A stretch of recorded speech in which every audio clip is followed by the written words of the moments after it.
Alors, je suis revenue.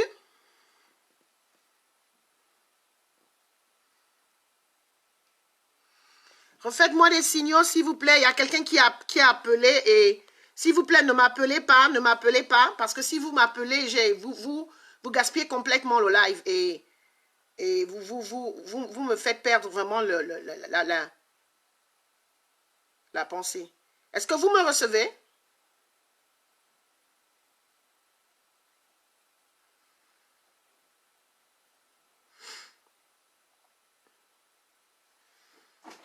Ok.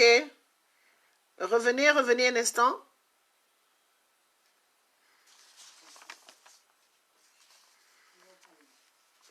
Alors, ça s'est coupé parce que quelqu'un avait appelé. S'il vous plaît, ne m'appelez pas, ne m'appelez pas. On vous l'a toujours dit que quand on est en ligne, please, n'appelez pas parce que vraiment, vous coupez vraiment la pensée et vous gaspillez le live. Alors, j'étais en train de dire qu'il faut bien qu'il y ait des difficultés. Amen. Il faut qu'il y ait des difficultés, il faut qu'il y ait des crises dans nos vies, il faut qu'il y ait des trahisons pour que nous avancions dans la vision que Dieu nous a communiquée. Il y a des personnes qui ont été blessées, trahies par certaines personnes. Vous portez ça encore au-dedans de vous laissez mourir. Vous n'avancez pas dans vos vies à cause du fait que on vous a trahi, à cause du fait que quelqu'un vous a fait mal. Please, je viens vous en supplier. Laissez tomber ces choses. Laissez tomber. Et la Bible dit, s'ils ont fait quelque tort, mettez ça sur moi.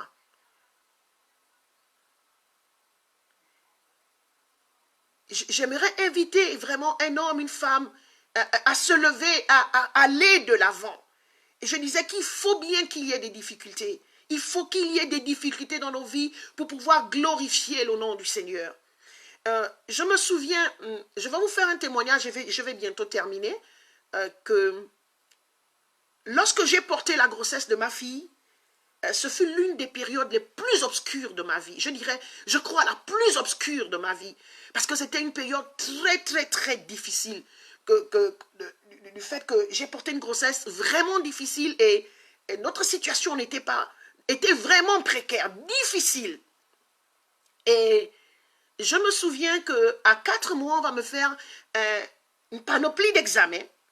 Et quand on me fait ces examens, les médecins m'annoncent que mon enfant elle aura un syndrome de Down. Donc, ils me disent que non, c'est une fille, vous attendez une fille, madame, mais elle aura le syndrome de Down. Et non seulement qu'on a vu qu'elle aura le syndrome de Down, mais en fait, cet enfant, elle est comme un monstre. Elle est comme un monstre. Et ce n'est pas du tout une bonne grossesse. Quel est le syndrome de Down, c'est une autre chose, mais qu'on voit à l'échographie vraiment qu'elle a la morphologie, elle est comme un monstre, il y a un problème. Il y a un problème. Et après 25 semaines, ça m'a complètement mis par terre, ça m'a complètement déboussolé. Et je disais, Seigneur, je ne comprends pas. Et j'étais déjà apeurée parce que j'ai porté une première grossesse dans le passé, ma première grossesse. L'enfant est mort dans mes entrailles et ça s'est très mal passé. J'ai failli mourir. Donc, c'est comme si il m'emmenait dans ce trauma à nouveau. J'étais traumatisée, j'avais peur, je ne savais pas ce qu'il fallait faire. Et à la 25e semaine, ils vont m'appeler, ils vont me dire, madame, écoutez, malgré qu'on ait fait encore d'autres examens, les choses sont les mêmes et ça s'empire parce que votre état de santé n'est plus bien aussi et que, imaginez-vous, j'avais 11 spécialistes. Ils m'ont donné 11, j'avais 11 spécialistes. Alors, spécialiste d'ADN, spécialiste en globules rouges, spécialiste en globules blancs. C'était la première fois que je découvre ces spécialités. Alors, chacun venait avec son diagnostic. Et j'étais traumatisée, j'étais apeurée. Et ils m'ont dit, madame, il faut on vous conseille d'enlever cette grossesse parce que ce n'est pas une bonne grossesse. Et ils ont dit, mais comme dans l'État du Texas, après 25 semaines, on ne peut plus faire ce genre de curettage, ce genre d'avortement. La loi l'interdit. Nous vous recommandons d'aller à New York. Allez-y à New York, c'est un État libéral. Là-bas, c'est un État libéral. On vous fait tous les papiers, vous allez et on va vous enlever votre grossesse. J'ai dit, Seigneur, je n'en revenais pas. J'étais traumatisée.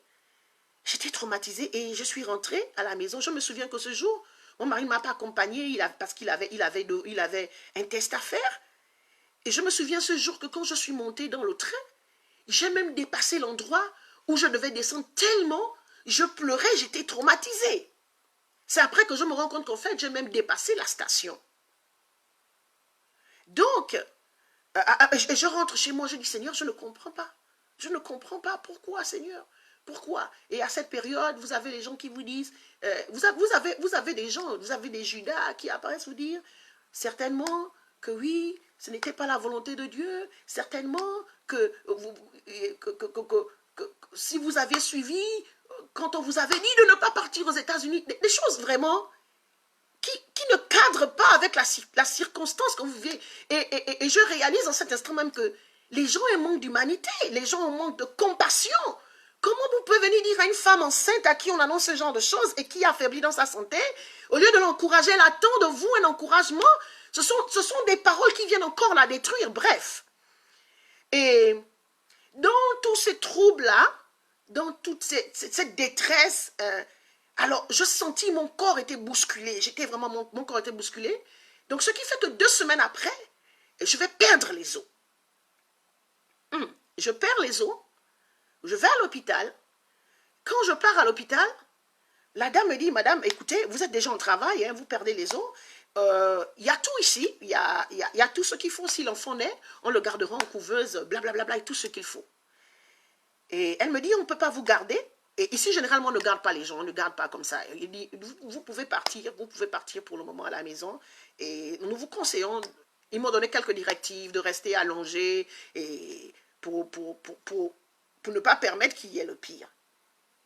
Alors je rentre, je suis vraiment abattue, découragée. Je fais une prière au Seigneur, je dis, Seigneur, tu sais que je suis seule dans ce pays. Je n'ai que mon mari et mes enfants. Et j'ai des enfants à bas âge. Je ne peux pas, Seigneur, accoucher un enfant pratiquement à 5 mois et demi, 6 mois, Seigneur. Fais-moi cette grâce, je t'en supplie. Je t'ai vu agir dans le passé, dans ma vie. Je ne sais pas ce que tu feras, Seigneur, mais je veux une grâce, fais-moi grâce.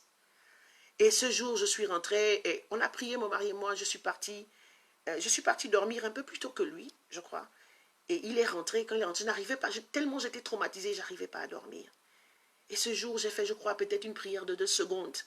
Et je me suis allongée. Alors que je me suis allongée, je me suis assoupie.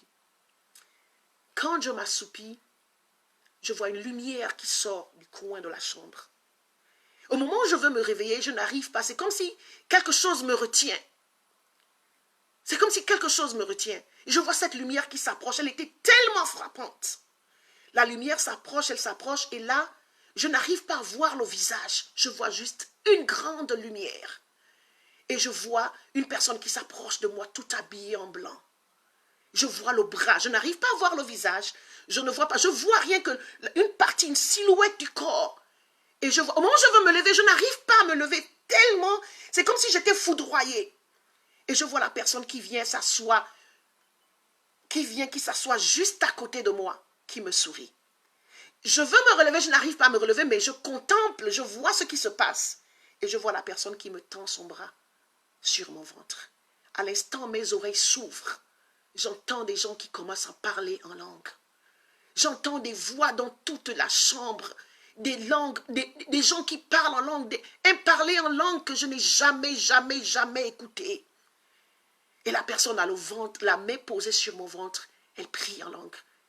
Et à un instant après, la personne me dit, ne crains pas, le ciel a fait un travail pour toi. Oh, bien-aimé, Dieu vous donnera un signe. Je ne sais pas ce que vous traversez, mais il faut qu'il y ait un signe du ciel. Il faut qu'il y ait un mouvement. La main de Dieu doit se manifester dans vos vies, parce que Dieu est vivant. Je suis sortie de là. Le lendemain, je suis partie à l'hôpital. La sage-femme qui m'a auscultée, elle a regardé l'ordinateur. Elle me regarde, elle me dit, je ne crois pas que vous êtes la même personne. Le liquide amniotique est intact. Hier, vous étiez pratiquement à 2 doigts, votre col est resserré. À cet instant, j'ai su que Dieu avait fait un travail, que tout ce que je pouvais écouter après des médecins n'allait pas s'accomplir. Ma fille est née, elle n'avait pas le syndrome de Down. Elle n'avait aucun de ces problèmes que les médecins ont dit. Quel joyau! Lorsque j'ai vu ma fille, j'ai dit, waouh, voici le petit monstre que les médecins avaient dit. Elle n'avait rien, on n'avait rien, elle n'avait rien en elle à être corrigée. J'ai béni le Dieu vivant d'Israël. Et je décrète au nom de Jésus. Peu importe la difficulté dans laquelle tu te trouves, que le Dieu qui a fait le ciel et la terre, que Dieu qui est mort et ressuscité se manifeste dans ta vie, se manifeste dans ta famille. Nous ne parlons pas d'un conteur d'histoire, nous parlons d'un Jésus vivant, nous parlons du pouvoir, du règne de Dieu dans nos vies. Que Dieu vous sorte de toute difficulté. Que Dieu vous sorte de toutes les impossibilités.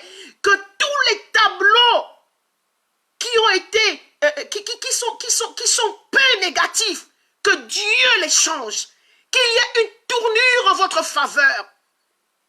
Oh, j'ai souri devant ceux-là qui ont dit, certainement vous n'avez pas suivi la pensée de Dieu.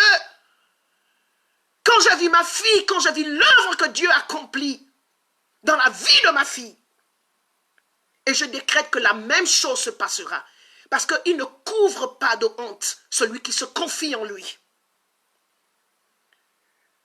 Mais rassurez-vous, qu'au-delà de ce qu'on vous a fait, rassurez-vous de garder vos cœurs purs. Il arrive qu'un temps on est mal, mais on ne peut pas rester dans la douleur. Il arrive un temps qu'on ait de la rancœur envers celui qui nous a fait mal. Mais on ne peut pas rester dans cet état. On ne peut pas. Parce que celui qui nous défend s'appelle Jésus-Christ de Nazareth. Souvenez-vous que vous devez garder votre cœur pur. Souvenez-vous que vous devez veiller sur votre cœur.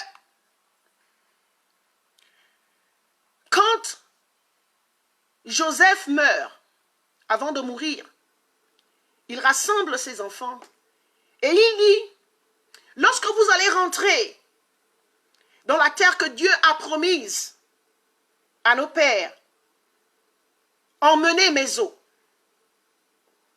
L'histoire raconte que le temps où il a parlé, ou le temps où les os ont été transportés, ça fait 400 ans. Alors à Moïse, il avait cette lourde responsabilité de prendre les os de Joseph et de les emmener dans la terre promise. Et la Bible nous dit que les os de Joseph étaient devant l'arc, étaient derrière l'arc de l'alliance, l'arche de l'alliance. Et le peuple de Dieu était derrière l'arche de l'alliance. Donc les os de Joseph étaient devant le peuple de Dieu était derrière.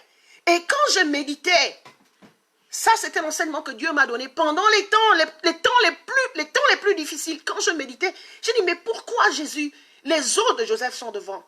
Et le Seigneur m'a dit, c'est pour que le peuple se souvienne que malgré qu'il y a eu la trahison, on peut pardonner des frères.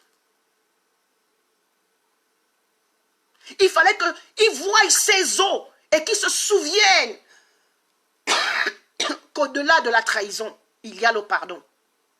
Malgré qu'il y a eu trahison, on peut encore pardonner les frères. La mémoire de ces os voulait simplement dire qu'on peut encore avoir une voix prophétique dans le gouvernement et être intègre.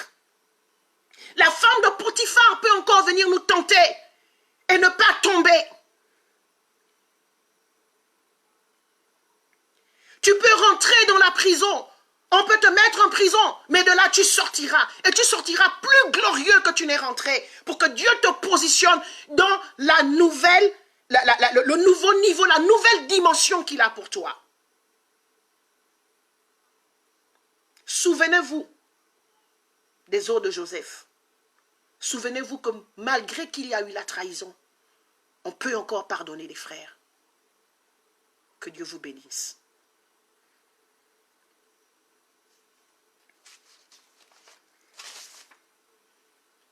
Alors, c'était la parole que j'avais vraiment pour vous cet après-midi. Vraiment désolée pour cette coupure qui a voulu gâcher le live. J'espère que vraiment vous allez rester à méditer. Rester à méditer. La Bible nous enseigne à ne pas être des personnes qui oublient, mais de garder vraiment la parole et que vous allez emboîter le pas, vous allez vous lever et vous allez réellement avancer avec le Seigneur, sachant que votre vie dépend de Dieu. Votre vie ne dépend pas des normes. Votre vie ne dépend pas des circonstances. Votre vie ne dépend pas de ce qu'on a dit, de ce qui se passe, mais votre vie dépend de Dieu. Parce qu'il dit dans sa parole, car je connais les projets que j'ai formés pour toi. Ce sont des projets de paix et non de malheur, afin de te donner un avenir et de l'espérance. Confiez-vous en Dieu, vous verrez la main de Dieu agir. Confiez-vous en Dieu, vous verrez la main de Dieu agir. Confiez-vous en Dieu, vous verrez la main de Dieu agir. Croyez en Dieu. Dieu est vivant, il n'a pas changé. Alléluia. Alors que Dieu vous bénisse. Que Dieu vous bénisse, que Dieu vous bénisse. Au prochain live. Bye bye. Alors, avant de couper, je vous dirais que je continue la même chose. Je vais choisir. La dernière fois, on m'a dit, oh, ne dis pas, je ferai un tirage au sort, ça ne sonne pas bien et tout. Bon, je choisirai quelqu'un parmi les personnes qui ont suivi le live dans la semaine et je vous dirai à qui j'enverrai le livre. Alors, ceux qui ne parlent pas l'anglais, là, ceux qui n'ont pas appris l'anglais, je vous challenge, allez-y apprendre l'anglais. Allez-y apprendre l'anglais, c'est important, c'est important, c'est important. Que Dieu vous bénisse. Je vous aime. Bye.